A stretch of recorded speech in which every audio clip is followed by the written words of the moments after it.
Sever və Həci arasında gözlənilmədən gərginlik yaşanıb. Tərəflər arasında mübahisə böyüyüb və Sevərin Həci ilə dava etdiyi anlar diqqət çəkib. Hadisə sosial şəbəkələrdə müzakirələrə səbəb olub. Və sizcə bu mübahisənin səbəbi nə olub? Düzdür ürəyim.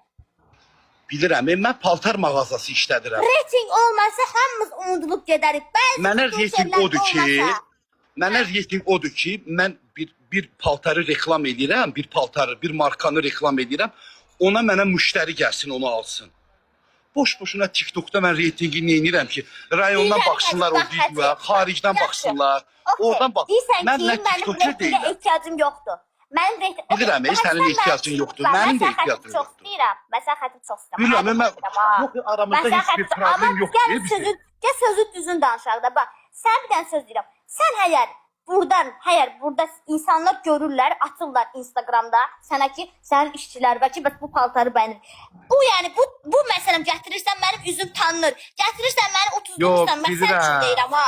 Canlı qalxır, bəzi çıxır cəmaatın qabağına, canlı qalxır, reytingi vurur, onu bilirəm. Mən özümdən danışıram ki, mən ömür boyu işlədiyim insanlardan reyting tələb eləməmişəm. Sən özün mənim restoranımda da oldun. Reytingə işləyənlər özün bilirsən, bunu dəfələrlə söhbət eləmişim. Reytingə işləyənlər bilirsən kimlərdir.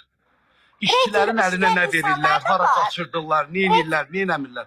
Mən işlədiyim insanlar belə şeylər tələb reytingə işləyən insanlar da var. Onlar səndən daha çox pisdilər. Sən yenə biraz onlara baxanda yaxşısan. Amma mən ümumiyyətlə reytingə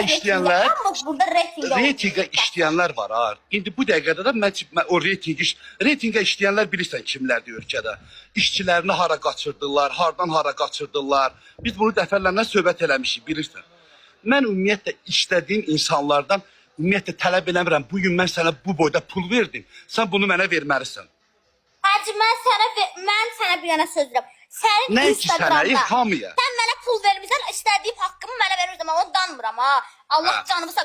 Mən də sənə istədiyin reytingi vermişəm. Hətta ki sənə istədiyin reytingi verə bilməmişəm. Bizim yollarımız onda ayrılıb. Mən də səni başa düşürəm. Qardaş, sənin çörəyinə verməmişəm. Sən də demisən ki, Sevər sənin qardaşın deyiləm, qardaşın uşağı deyiləm. Mən istədiyin reytingi sənə verməmişəm. Demisən ki, Sevər, yollarımız ayrılıb.